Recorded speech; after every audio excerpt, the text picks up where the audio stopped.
உப்பு கடலோடு மேகம் உற்பத்தியானாலும் உப்பு தண்ணீரை மேகம் ஒருபோதும் சிந்தாது. மலையில் விழுந்தாலும் சூரியன் மரித்து போவதில்லை.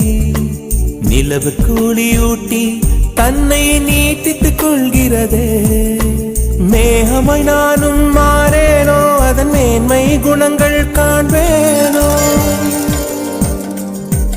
சூரியன் போலவே மாறேனோ, என் ஜோதியில் உலகை ஆளே.